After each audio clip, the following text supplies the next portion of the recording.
Hai Sobat Konten, kembali lagi bersama saya Ivanka Rahmana. Nah, hari ini saya berkesempatan untuk bisa wawancara langsung bersama Direksi DPLK Pertalite. Yuk simak wawancaranya.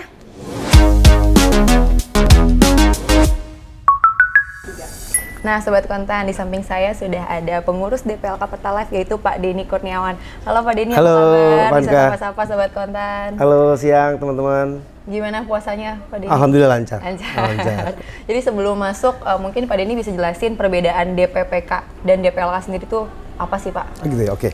Baik teman-teman, terima kasih gitu ya. Kalau kita bicara di Indonesia sendiri itu ada dua perbedaan dana pensiun gitu ya. Satu kalau kita bicara DPPK, dana pensiun pemberi kerja, dan DPLK, dana pensiun lembaga keuangan. Jadi kalau kita bicara konteksnya DPPK, ini adalah dana pensiun yang dibentuk oleh satu perusahaan. Jadi Ivanka contoh gitu ya, ada Dapen PLN, Dapen Mandiri gitu ya. Ini adalah dana pensiun, contoh dari dana pensiun pemberi kerja. Dana pensiun yang didirikan oleh perusahaan itu sendiri, di mana anggota pesertanya adalah perusahaan itu sendiri, Ivanka. Beda dengan DPLK. Kalau DPLK konteksnya adalah satu lembaga keuangan atau dana pensiun yang didirikan oleh sekarang 3 institusi keuangan, yaitu asuransi jiwa, perbankan, dan sekarang manajer investasi. Oh, nambah. Nambah, betul. Ini sejak adanya Undang-Undang P2SK yang terakhir yang terbaru dan POJK dikuatkan lagi di POJK 27 gitu ya.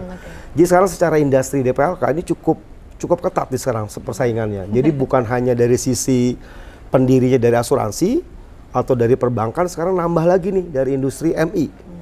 Boleh mendirikan DPLK gitu ya. Namun sekarang seperti yang kemarin baru dikeluarkan oleh OJK di Undang-Undang Kelembagaan gitu ya, cukup ketat sekarang untuk MI membuat satu DPLK, yaitu minimal asetnya 25 triliun yang boleh mendirikan DPLK.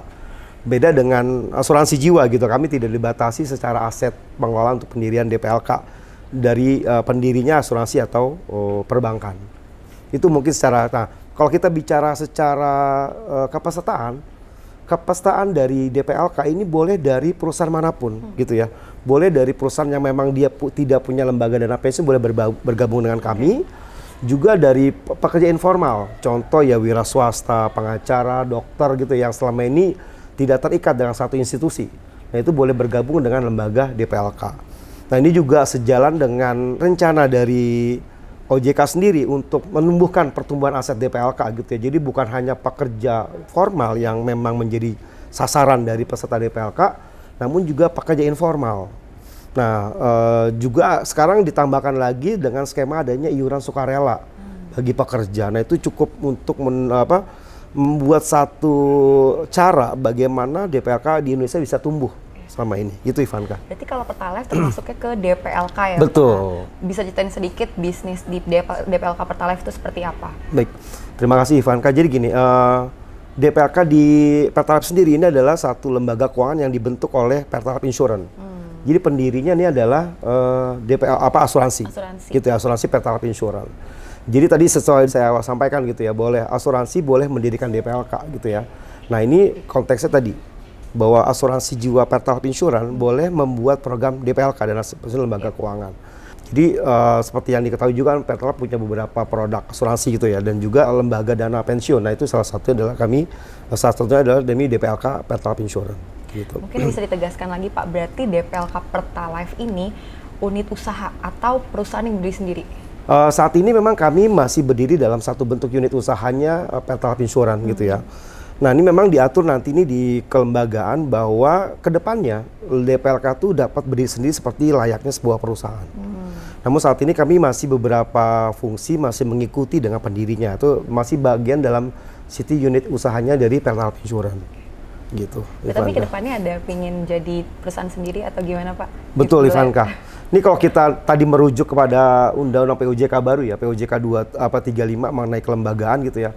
Memang nanti tujuannya DPLK itu harus berdiri sendiri, harus independen, mereka punya fungsi pengelolaan sendiri gitu. Yang selama ini mungkin masih tergabung beberapa fungsi di dalam DPLK mengikuti pendirinya.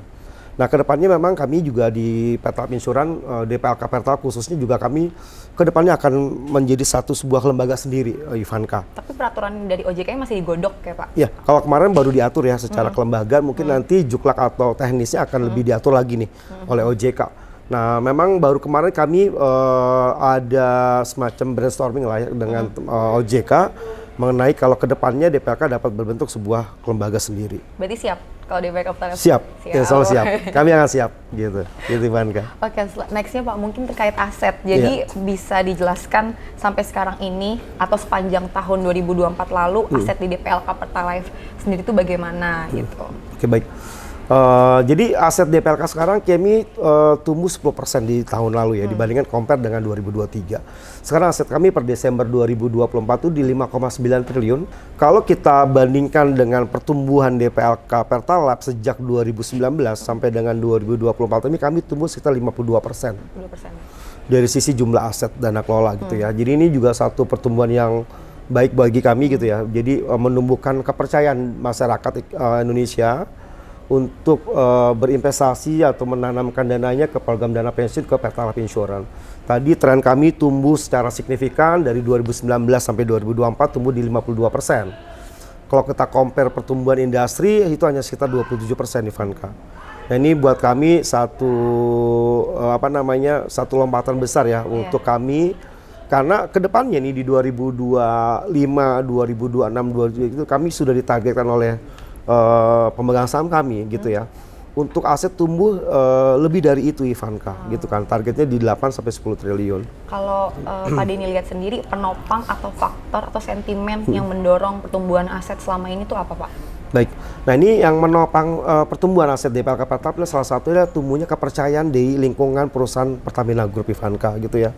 Yang selama ini mungkin teman-teman di ekosistemnya Pertamina belum banyak bergabung kepada kami gitu ya. Ini sudah mulai menjadi satu sinergi keberlangsungan Pertamina Group gitu ya, sinergi Pertamina Group di kami untuk seluruh unit usaha Pertamina itu secara pengelolaan program pensiunnya ke Pertalite Insurance. Nah itu satu faktornya gitu Ivanka ya.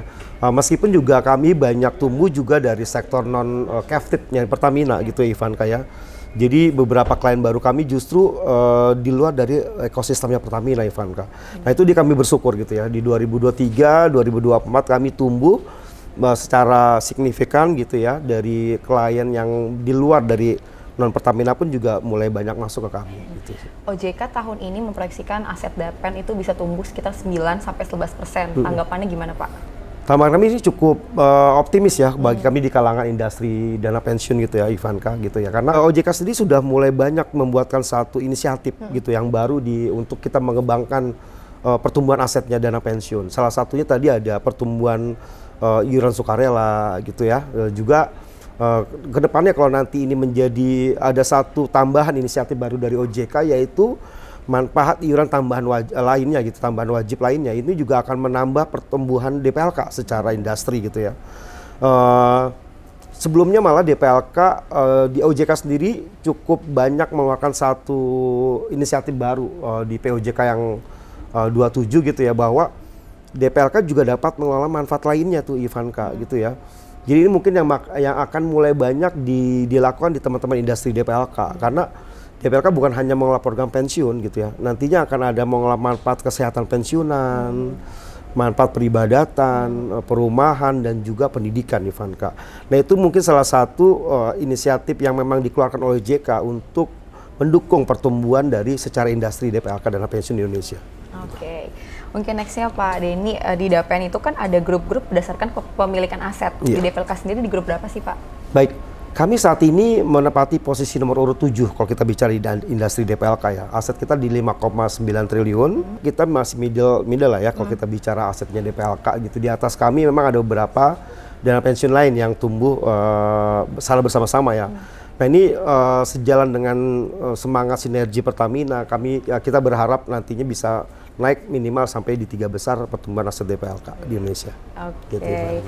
Mungkin terakhir Pak, sebagai salah satu perintis DPLK di Indonesia, dulu kan namanya Tugu Mandiri ya Pak ya, dan apa saja sih rencana DPLK Pertalite ke depannya, strateginya mungkin? Oke baik, terima kasih ya.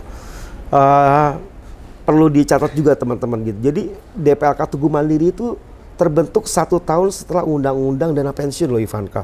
Itu cukup lama loh, itu 93. Undang-Undang Dana Pensiun pertama kali itu keluar di Undang-Undang 11 tahun 92, tepatnya di tanggal 12 April tahun 1992 ya.